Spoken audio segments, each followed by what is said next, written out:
Hello साथियों, फिर से एक बार स्वागत है आपका स्टडी विथ यूनिक पर। आज हम देखेंगे वर्किंग ऑफ डिस्क ब्रेक्स। आज हम आपको समझाएंगे कि डिस्क ब्रेक्स कैसे वर्क करते हैं। एक्चुअली बहुत से लोगों के मन में एक डर बैठा है डिस्क ब्रेक्स को लेके। आज भी बहुत से लोग सोचते हैं कि डिस्क ब्रेक का ब्रेक दबाने से आप जल्दी से जल्दी गिर जाओगे और आपको उसकी आदत लगानी होती है, या आपकी जो गाड़ी है वो स्लिप कर जाएगी डिस्क ब्रेक लगाने के बाद या ब्रेक मारने के बाद। ऐसा नहीं होता है, ठीक है। एक्चुअली डिस्क ब्रेक आप ही के एडवांटेज के लिए बने हैं, आप ही के ब्रेकिंग इनहांसमेंट के लिए बने हैं, आप ही के सेफ्टी के लिए बने हैं। जो काम डिस्क ब्रेक कर सकते हैं वो ड्रम ब्रेक कभी नहीं कर सकते। अब वो किस तरीके से नहीं कर सकते ये आज मैं आपको इन अगले 10 मिनटों में बता दूंगा। तो सबसे पहले मैं आपको जनरली समझा दूंगा कि क्या चीजें होती है, कैसे वर्क करता है, और लास्ट में आपको बताऊंगा इसके पीछे की सिंपल फिजिक्स। तो चलिए शुरू करते हैं वर्किंग ऑफ डिस्क ब्रेक्स। तो सबसे पहले मैं आपको ड्रम ब्रेक्स के बारे में बताऊंगा जो हम इस्तेमाल करते आ रहे हैं सदियों से। मतलब सबसे पहले ड्रम ब्रेक्स ही बने थे, डिस्क ब्रेक के पहले की बात कर रहा हूं मैं, ठीक है। तो ड्रम ब्रेक्स का क्या होता है, देखो ड्रम ब्रेक्स में होता है एक स्प्रिंग, ठीक है, व्हील सिलेंडर। ये शॉर्टकट में बताऊंगा आपको, ठीक है। एक्चुअली ये मेरा टॉपिक नहीं है, लेकिन ये जानना आपको जरूरी है। क्यों? क्योंकि आज के टॉपिक में इसका भी एक इंपॉर्टेंट रोल है, इसीलिए ड्रम ब्रेक जानना आपको जरूरी है। तो देखो व्हील सिलेंडर, अब देखो व्हील सिलेंडर ये क्या होता है, ये सारी चीजें आपको जानना जरूरी नहीं है। तो इस सब को जानने के लिए पहले जानते हैं ड्रम ब्रेक्स के बारे में। तो देखिए ड्रम ब्रेक्स क्या होते हैं। ड्रम ब्रेक्स आप कोई भी आपकी टू व्हीलर देख लो, उसमें जनरली जितने भी टू व्हीलर्स 125 सीसी है या उससे नीचे है, तो उनमें पीछे ड्रम ब्रेक्स ही लगे होते हैं पीछे के व्हील में, ठीक है। तो आपने उसमें ऐसे शूज देखे होंगे, इसे कहते हैं ब्रेक शू, आपने देखे होंगे ब्रेक शू, ठीक है। आपको मैकेनिक बोलता होगा जाओ जाके लेके आओ ब्रेक शू अब हर 2-3 सर्विस के बाद, ठीक है, क्योंकि ये बदलते हैं। तो इसमें क्या होता है, ऐसे एक व्हील होता है अंदर, ठीक है, इसमें ये शू लगे होते हैं। ये देखो ये शू जो मैंने अभी यहाँ कलर कर दिया, ठीक है। तो ये शू क्या होते हैं, जब हम ब्रेक लगाते हैं तो ये शू इस तरीके से फैल के इसके ऊपर लग जाते हैं, ठीक है, जिस कारण से यहाँ फ्रिक्शन होता है। क्या होता है? फ्रिक्शन। और इस फ्रिक्शन के कारण क्या होता है, हमारे जो व्हील की रोटेशन है वो कम होते जाती है और गाड़ी एक जगह रुक जाती है। लेकिन इसमें सबसे बड़ा इशू क्या था, क्यों डिस्क ब्रेक की जरूरत पड़ी? तो सबसे बड़ा इशू था इसमें कि जब हम ये बाइक में तो सही है, बाइक में सही काम कर लेंगे, ठीक ठाक काम कर लेंगे, लेकिन जब कार्स में लगाते थे इन्हें, तो कार का वजन भी ज्यादा होता है, उसमें अंदर लोड भी ज्यादा होता है, उसका स्पीड भी ज्यादा होता है, और दूसरी चीज उसका इनर्शिया भी ज्यादा होता है, ठीक है, जिसके कारण कार जल्दी रुक नहीं पा रही थी, ठीक है। और दूसरी चीज ब्रेकिंग तो कम थी ही, साथ ही में कभी कभी ये ड्रम ब्रेक्स में हीट डेसिपेशन का इश्यू होता है। मतलब ये अच्छी तरीके से गर्मी को प्रवाहित नहीं कर पाती, गर्मी को छोड़ नहीं पाते थे, वो जमा करके रखते थे हीट को, हीट अच्छे से उसमें से निकल नहीं पाती थी, क्योंकि कार्स में तो ऑलरेडी भी चक्के के अंदर होते हैं व्हील्स। आपको कभी उसके जो ब्रेक्स होते हैं वो कार्स के कभी दिखते नहीं, क्योंकि व्हील के अंदर ब्रेक्स लगे होते हैं, देखा होगा आपने, व्हील्स के अंदर, इसलिए आपको कभी उसके ब्रेक दिखते नहीं है, ठीक है। तो ये ड्रम ब्रेक्स वहां तो हवा भी नहीं लग पाती थी, वो व्हील्स के अंदर होने के कारण हवा भी नहीं लग पाती थी, और हवा जब लगती नहीं थी तो उस कारण ये बहुत ज्यादा गर्म होकर फेल्यूर कर सकते थे, मतलब फेल हो सकते थे। तो इसीलिए डिस्क ब्रेक का आविष्कार किया गया। इसमें सदियों की मेहनत है, ठीक है साथियों, सदियों की मेहनत है। इतना आसान नहीं था डिस्क ब्रेक बनाना, ये भी एक चैलेंज था साइंटिस्ट के लिए, पहली बार इसे बनाना, ठीक है। तो सबसे पहले मैं आपको डिस्क ब्रेक की मेन चीजें बता देता हूँ। सबसे पहले होता है रोटर, मैं लिखते जाऊंगा जो जो इंपॉर्टेंट चीजें है वो, ठीक है। सेकंड होता है ब्रेक पैड, जो जो इंपॉर्टेंट है वो लिख रहा हूँ, ब्रेक पैड। थर्ड होता है आपका कैलिपर, ठीक है। उसके बाद होता है सिलेंडर, ठीक है। और उसके बाद आप समझ सकते हैं एक चीज जो है कैलिपर हाउसिंग, ठीक है। बाकी की पिन वगैरह बोल्ट्स वगैरह वो तो रहेगी, ठीक है। और जो सबकी जान है, ठीक है, उसे अलग रंग से लिखूंगा, ब्रेक फ्लूइड है, अलग रंग नहीं है, अलग रंग से लिखता हूँ ब्रेक फ्लूइड। क्या होता है ब्रेक फ्लूइड? में ब्रेक फ्लूइड क्या होता है? अब देखो सबसे पहले क्या होता है, मैं आपको सीधा वर्किंग बताता हूँ, ठीक है। उससे पहले एक एक पार्ट एक्सप्लेन कर देता हूँ 2-2 मिनट में, ठीक है। सबसे पहले ये रोटर जो होता है, ये रोटर किसी भी लोहे का बना हो सकता है, ये जनरली कास्ट आयरन का बना होता है, और जो महंगी गाड़ियां होती है जैसे लैम्बोर्गिनी वगैरह आपने देखी होंगी, तो वो उन गाड़ियों में सेरामिक का बना होता है ये रोटर, ठीक है, क्योंकि सेरामिक का कास्ट आयरन से भी ज्यादा अच्छा डेसिपेशन, हीट का डेसिपेशन अच्छा होता है, हीट का सर्कुलेशन अच्छा होता है, जिस कारण वो फेल नहीं होता, ठीक है, क्योंकि वो गाड़ियां ज्यादा तेजी से चलते हैं। स्पोर्ट्स कार में भी सिरेमिक्स के जो रोटर्स होते हैं वही यूज होते हैं, लेकिन हमारी जनरल जो बाइक्स और हमारे जो कार्स है उनमें ये यूज होते हैं कास्ट आयरन के, ठीक है, समझ गए। अब ब्रेक पैड किस चीज के बनते हैं, तो brake pad 30 to 70% copper, steel या और भी इस तरह के कंपोजिट एलॉयज से बनते हैं, ठीक है। और बाकी जो बचा हुआ मटेरियल है, जो ये एब्रेसिव मटेरियल होता है, जो आपको यहाँ दिख रहा होगा, ठीक है, जो ब्रेकिंग के लिए इस्तेमाल होता है, वो जो चीज है वो बनती है ग्रेफाइट से। किससे बनती है, ग्रेफाइट। तो देखो ये जो चीजें है ये ग्रेफाइट से बनेगी, ठीक है। ये इसके ऊपर जो आपको ये माल दिख रहा है, सीधी सी बात है, जो इस पे जो लगा होता है ये, ठीक है, पूरा ऐसा स्ट्रक्चर, तो ये होता है ग्रेफाइट का बना हुआ, ठीक है। आप ये कैसे देखोगे, तो आपने अगर कभी आपके डिस्क ब्रेक के कार के डिस्क के जो पैड है वो बदले होंगे, या आपके बाइक के अगर बदले होंगे, जो 3-4 सर्विस के बाद बदलने होते हैं, 2 से 3 सर्विस के बाद आपको बदलना होता है, या 50,000 किलोमीटर का इंटरवल होता है, या बाइक्स में 20-30,000 किलोमीटर का होता है, ठीक है। तो उसके बाद ये बदलने होते हैं, तो तब आपने देखा होगा कि इसके ऊपर पहले जो ऐसे जो ये जिसे माल कहते हैं जनरली मैकेनिक्स, ठीक है, वो ज्यादा रहता है, और धीरे धीरे वो एब्रेसिव मटेरियल क्या होता जाता है, घसते जाता है, क्योंकि हम ब्रेकिंग करते हैं तो हर वक्त वो फ्रिक्शन के कारण थोड़ा थोड़ा वर्न आउट होते रहता है, और कुछ दिनों बाद वर्न आउट यानी कम होते जाता है, और एकदम से कम हो जाता है, तब आपकी डिस्क ब्रेक कच आवाज करते हैं। आपने कभी नोटिस किया होगा, ठीक है। अगर कार के बदले होंगे तो आपको जरूर पता है, बाइक से भी ज्यादा कार में ज्यादा महसूस होता है, ठीक है, क्लियर है। तो ये मेन चीज है एक, ठीक है, ब्रेक पैड, जो कि हमारे रोटर के साथ ऐसे घसती है, ऐसे चिपकती है, जिसके कारण फ्रिक्शन के कारण गाड़ी रुक जाती है, ठीक है। अब इस ब्रेक पैड को चलाने के लिए भी किसी चीज की जरूरत है, तो वो है कैलिपर, ठीक है। अब ये कैलिपर और सिलेंडर, ये दो चीजें हैं जो दोनों मिलकर इस ब्रेक पैड को कंट्रोल करते हैं। मैंने दोनों क्यों बोला, आजकल हम फ्लोटिंग टाइप डिस्क ब्रेक इस्तेमाल करते हैं, generally floating type disc brake, मतलब फ्लोटिंग टाइप कैलिपर बोला जाता है एक्चुअली। तो फ्लोटिंग टाइप कैलिपर जिसमें होता है उसे कहते हैं फ्लोटिंग टाइप डिस्क ब्रेक्स। मतलब क्या होता है, मैं इस इमेज से आपको समझाऊंगा वो चीज। देखो क्या होता है कि यहाँ इस इंसान ने प्रेशर लगाया, अब मैं आपको सिर्फ इतना बताऊंगा, बाकी का इसमें और आऊंगा मैं वापस इस इमेज में।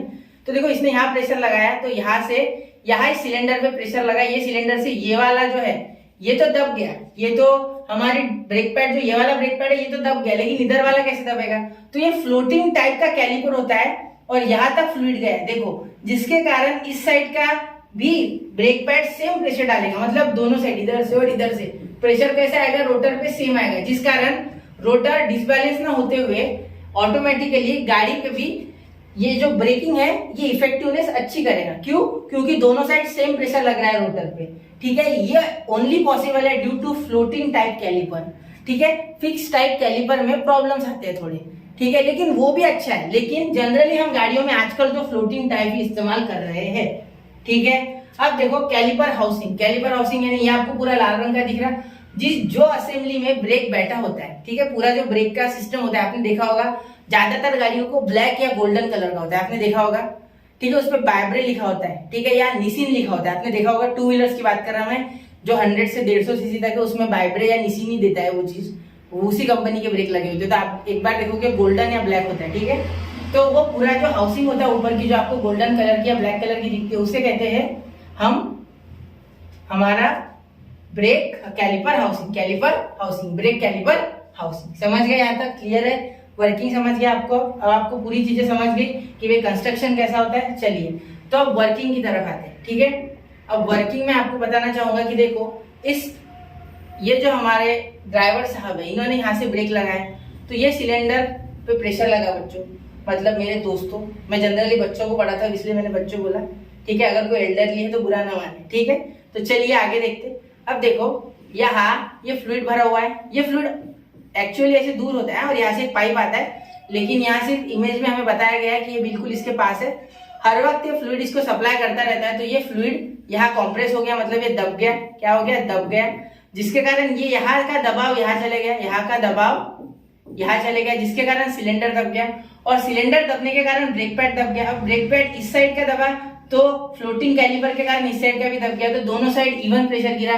तो इसी तरीके से रोटर काम करता है, मतलब जो रोटर है वो ब्रेक पैड के दबाव के कारण ऑटोमेटिकली रुक जाएगा, और रोटर की वेलोसिटी कम होगी, स्पीड कम होगी, तो ऑटोमेटिकली चक्के की भी वेलोसिटी कम हो जाएगी, क्योंकि चक्का और रोटर एक दूसरे में फंसे होते हैं, हब किया जाता है उनको, ठीक है। उनको कैसे हब किया जाता है, तो यहाँ देखो ये ऐसे रिवेट्स होते हैं, ठीक है, या बोल्ट्स होंगे या कोई और तरीका होगा, जिससे कि ये उससे अटैच होगा अच्छे तरीके से। ये आसानी से नहीं निकलेगा, ये नेक्स्ट टू इम्पॉसिबल है निकालना, इतनी जल्दी नहीं निकलता है ये, ठीक है। याद रखना, ये बहुत ही अच्छी हाउसिंग करके रखते, कंपनी बहुत अच्छे से ध्यान देती इस चीज पे कि ये ना निकले, ठीक है, समझ गए। चलो अब एक चीज सुनो कि ये जिस लॉ पे काम करते हैं उस लॉ को कहते हैं पास्कल्स लॉ। फिजिक्स में पास्कल्स लॉ कहते हैं। अब ये पास्कल्स लॉ क्या है, अब मैं आपको सिंपल से एक चीज समझाता हूँ। देखो, अगर सपोज आपने क्या किया, एक बड़ा सा थैला ले लिया पानी का या ड्रम ले लिया और ड्रम को आपने जोर से मुक्का मारा, तो क्या सिर्फ उतने जगह में वो जो आपने जो फोर्स लगाया वो उतनी जगह में रह जाता? नहीं, वो पूरे ड्रम में फैल जाता, पानी ऊपर तक उछलता है, ठीक है। क्यों? क्योंकि स्टैटिक फ्लूइड यानी कहीं भी एक जगह रखा हुआ ऐसा पानी, कहीं भी एक जगह रखा हुआ फ्लूइड, अगर आप इस पे प्रेशर लगाओगे तो वो प्रेशर हर जगह डिस्ट्रीब्यूट इक्वली कर देगा, ठीक है, समझ गए। मतलब यहाँ देखो, जो कार्स होती है, कार्स में बच्चों, कार्स में मेरे साथियों 4 चक्कों में एक वक्त में लगना होता है ब्रेक, ठीक है। डिस्क ब्रेक अगर चारों चक्कों में है तो एक वक्त में चारों जगह डिस्क ब्रेक लगना है, ठीक है।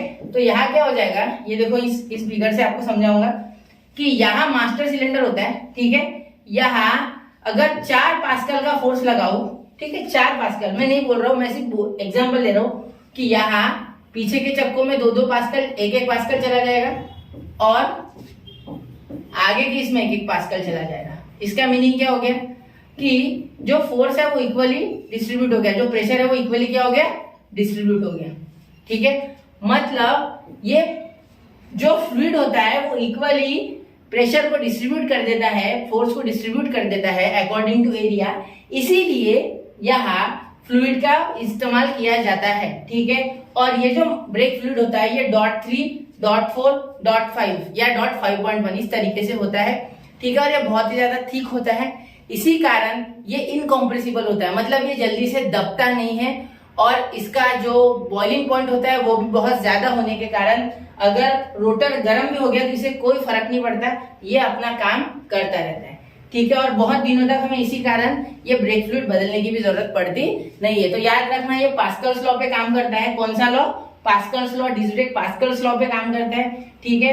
तो इसमें 2 तरीके के सिलेंडर होते हैं, ठीक है। इसे कहते हैं मास्टर सिलेंडर, जो मैंने अभी आपको बताया, मेन सिलेंडर, और जो हमारे डिस्क में लगे होते हैं, ठीक है, हमारे कैलिपर में जो डिस्क को दबाते हैं, ठीक है, उसे कहते हैं हम स्लेव सिलेंडर। स्लेव यानी इसके गुलाम, तो इसने अगर कमांड दिया तो इन सबको चालू कर देना है काम, ठीक है। लेकिन कहीं भी अगर इसमें लीकेज आया, अगर ये ऐसी नहीं हुई प्रोसेस कि ये प्रोसेस जो है, ये पाइपलाइन कभी भी कहीं भी लीक नहीं होनी चाहिए, अगर लीक हो जाए तो ये डिस्क ब्रेक फेल कर जाएगा, क्योंकि वहां से फ्लूइड पूरी तरीके से बह जाएगा, ठीक है। या इसमें एयर भी नहीं आनी चाहिए। इसीलिए अगर आप कभी आपने अगर रिफिल किया है डिस्क ब्रेक में, आपके कार के, जनरली कार के, अगर आपने वहां फ्लूइड रिफिल किया है या ऑयल रिफिल किया है, तो वो आपको मैकेनिक सजेस्ट करता है कि 4 से 5 बार ढक्कन खोल के रखिए आपके उस कंटेनर का जिसमें आप भर रहे हो, ठीक है, ऑयल, और दबाते रहिए ब्रेक को दबाते रहिए, ठीक है, जिससे कि एक बार वो फ्लूइड में की जो पूरी एयर है वो अगर निकल जाए तो आपको